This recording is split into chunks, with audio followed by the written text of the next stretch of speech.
কথা বলছিলাম হযরত বেলাল রাদিয়াল্লাহু তাআলা আনহু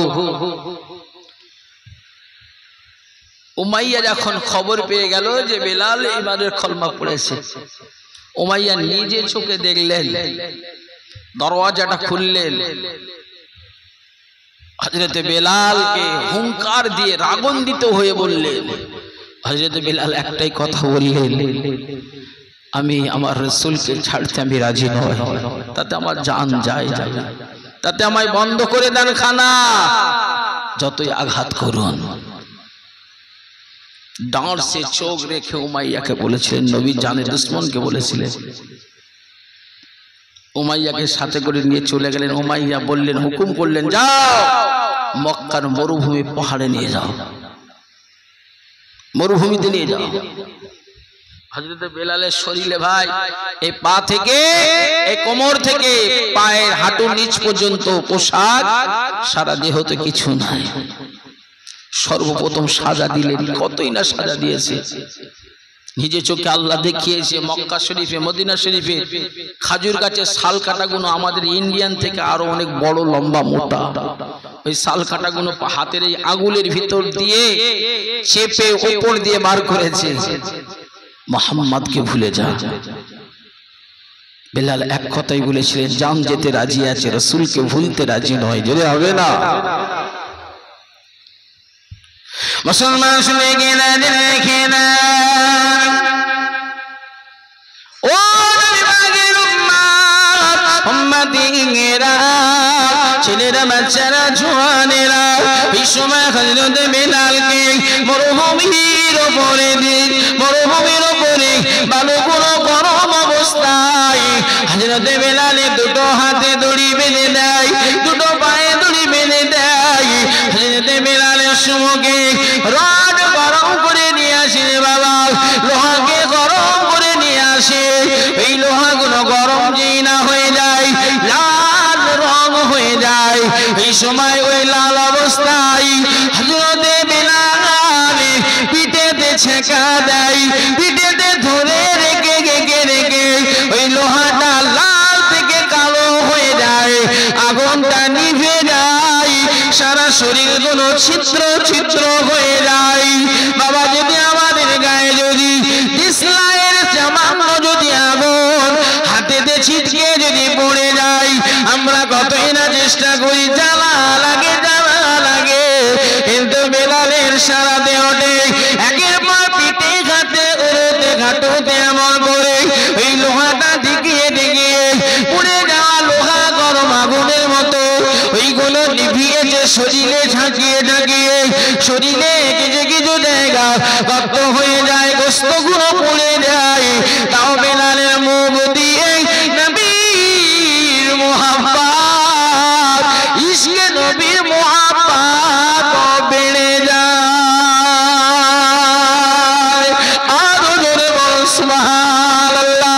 হযরত বেলালের ওই সময় পিরিয়ডে আরো গোলামগুলো বলেছিল, ও বেলাল তুমি তো ভুলে যেতে পারো, তুমি তো কষ্ট নেবার কারণ কি আছে, তুমি একবার তো ভুলে যাও, মুখ দিয়ে তো বলে দাও আমি মুহাম্মদকে মানি না, মানবো না। এই সময় হযরত বেলাল বলেছিল, আমার এই কষ্টতে যদি তোমাদের এতই যদি কষ্ট হয়, আমার উপরে এত জুলুম চলে, কেবলমাত্র একটাই কারণে, আমি নবীকে মুহাব্বত করেছি, আমার নবীকে প্যার করেছি, আমার নবীকে ভালোবাসার কারণে যদি আমার উপরে এত কষ্ট হয়, আমার উপরে যদি এত ইস্তিমা যদি চলে, পৃথিবী কেউ দেখতে না পেলে আমার আল্লাহ তো দেখে।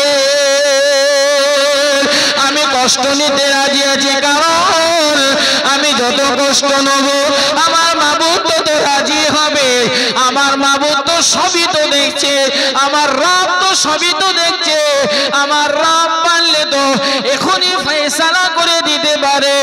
আমার কষ্টতে যদি আমার রব যদি খুশি হয়, আমি বেলাল এই কষ্ট নিতে প্রস্তুতি আছি। যদি হবে না, আমার এই কষ্ট পৃথিবীর কেউ দেখতে না পেলে আমার আল্লাহ তো দেখছে, ঠিক কিনা বাবা? জি, আমার আল্লাহ তো মুহূর্তের ভিতরে সব করে দিতে পারে, নাকি বাবা?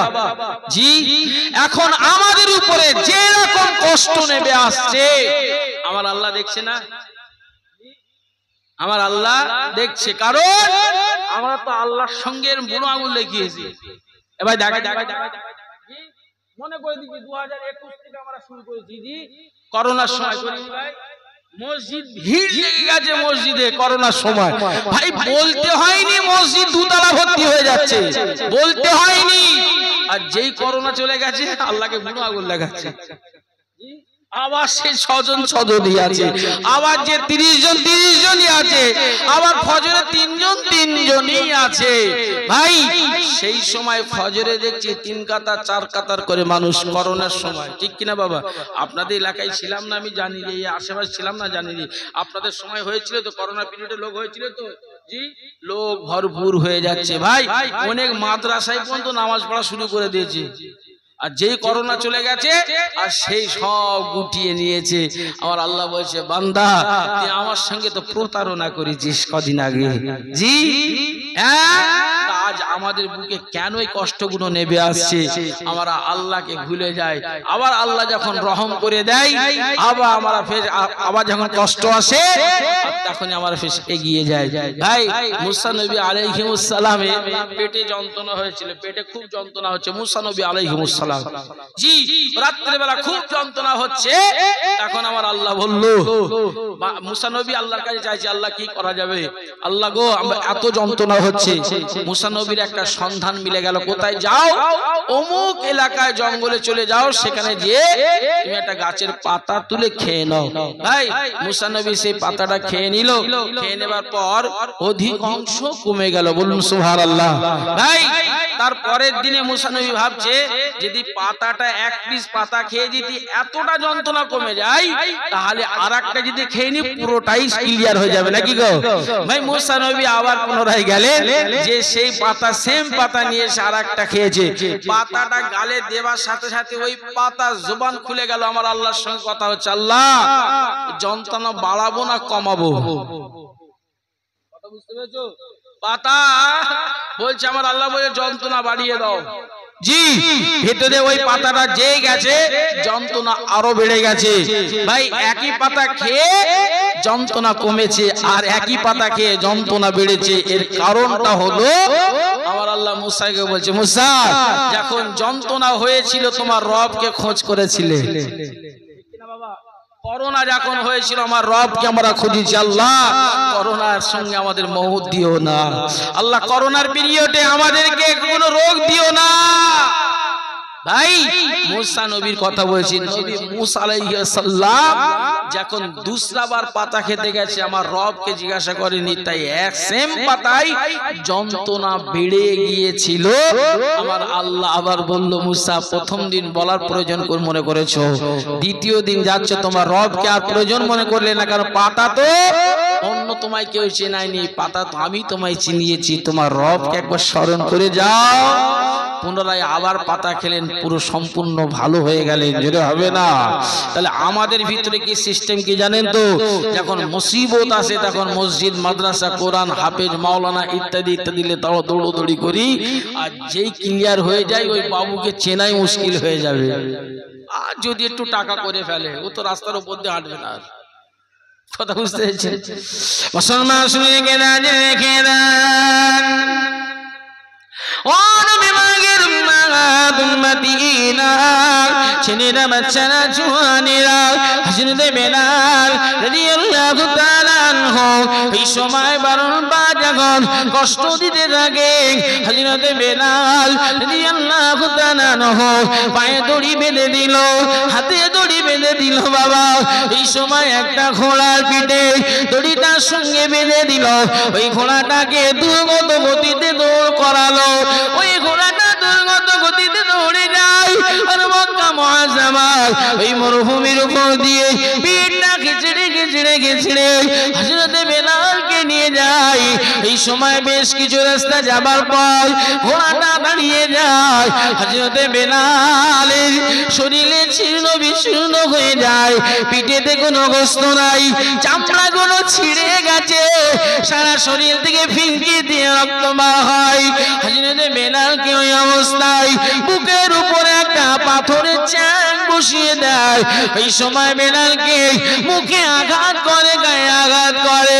এই সময় বলে, বেলাল এখনো যদি বাঁচতে চাও ভুলে যা মুহাম্মদ, বাংলা মুহাম্মদ, গোলাপা বাংলা মুহাম্মদ, এতে মুহাম্মদ, মাহারা মুহাম্মদ, জাদুঘর মুহাম্মদকে ভুলে যা, ভুলে যা।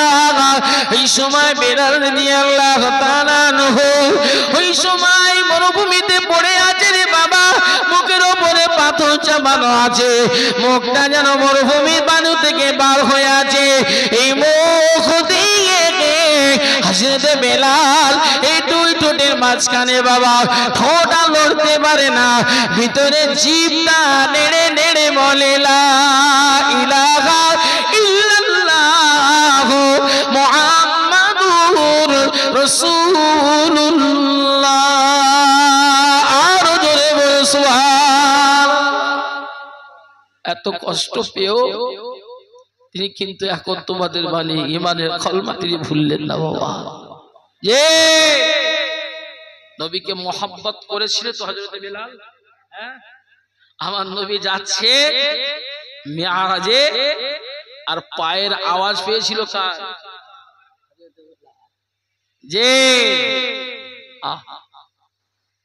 যে বেলাল মসজিদে নববীতে এক ওয়াক্ত ফজরের আযান দেয়নি, জিবরাইল ফেরেশতা এসে হাজির, হুজুর ফজরের আযান মসজিদে নববীতে হয়নি? হ্যাঁ হয়েছে। জি আমার আল্লাহ তোমায় পাঠালেন, হয়নি এখন। হযরতে বেলাল তো দেয়নি, আজকে অন্য এক সাহাবী দিয়েছে। বেলাল আযান না দিলে কিয়ামত পর্যন্ত সুবে সাদেক সকাল হবে না, যদি হবে না সুবহানাল্লাহ। কি রাসূলকে ভালোবাসতো রে বাবা, আমার নবীকে কেমন প্যার করতো, তো ভালোবাসবেন মুস্তাফা নবীকে। আহা হযরত বেলাল রাদিয়াল্লাহু তাআলা আনহু এত কষ্ট পেও কিন্তু বিন্দু মাত্র সরে যায়নি, একই জায়গায় দাঁড়িয়ে আছে। আমি মধ্যে রাজি আছি, আমার রব সব দেখছে, আমি আমার নবীকে ভালোবাসবো, কারণ আমার নবী না হলে তামাম পৃথিবীর কিছুই হতেন না। আমার নবীকে না আমার আল্লাহ পৃথিবীতে না পাঠাতেন কিছুই হতেন না বাবা। আজ আমার নবীকে তো পাঠাতে পারতেন আল্লাহ, এই খাদিনা না হাওড়া জেলায় তো পাঠাতে পারতেন। আমার নবীকে কেন মক্কা মুআজ্জামায় পাঠালেন? আর আমার নবীকে আমার আল্লাহ পাক রাহমাতাল লিল আলামিন হিসেবে পাঠিয়েছেন, সকলের জন্য নবী করে পাঠিয়েছেন। এক একটা নবী এক একটা গোত্রে, এক একটা শহরে, এক একটা গ্রামে এসেছেন, কিন্তু আপনার আমার নবী তামাম পৃথিবী জুড়ে এসেছে। জুড়ে হবে না সুবহানাল্লাহ। সেই নবীর ইশকের দেওয়ানা আমাদেরকে হতে হবে। হযরত বেলাল রাদিয়াল্লাহু তাআলা আনহু খবর এলো আমার নবী 3 দিন খায়নি, পেটে পাথর বাঁধা অবস্থায়, নবী বাড়িতে কিছু নাই। উমাইয়ার বাড়ির কৃতদাস হযরত বেলাল সারা দিন কষ্ট করে মাথার ঘাম পায়ে ফেলে সারা দিন যা কষ্ট করতেন, সূর্য ডোবা অবস্থায় খাবার যেটা পেতেন মেহনতের খাবার, সে খাবারটাকে তিনি রেখে দিতেন, নিয়ে আমার নবীর কাছে যেতেন।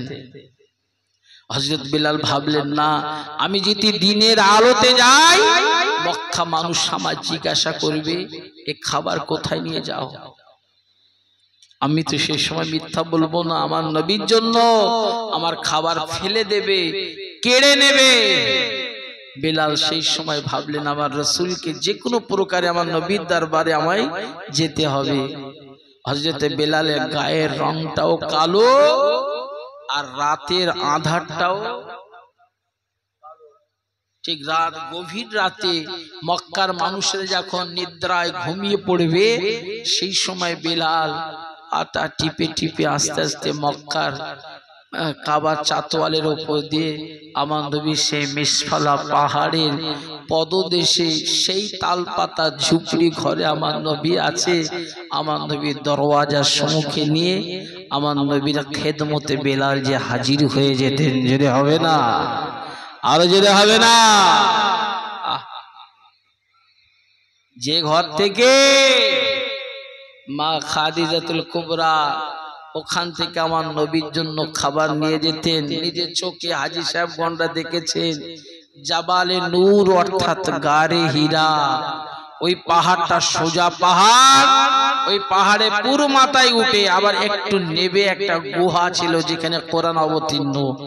সেই জায়গায় আম্মাজান মা খাদিজাতুল কুবরা আমার নবীর জন্য পায়ে হেঁটে প্রায় 2.5 থেকে 3 কিলোমিটার রাস্তায় হেঁটে গিয়ে আমার নবীকে খেদমত করে খুরমা এবং পানি খাইয়ে আবার ঘরে ফিরতেন। জোরে হবে না সুবহানাল্লাহ। ভাই মা খাদিজার কোনো অভাব ছিল? অভাব ছিল না। আলোচনা ছোট্ট করে একটা আলোচনা করছে, শুনুন। আম্মাজান মা খাদিজাতুল কুবরা রাসূলের সঙ্গে যখন বিবাহ হয়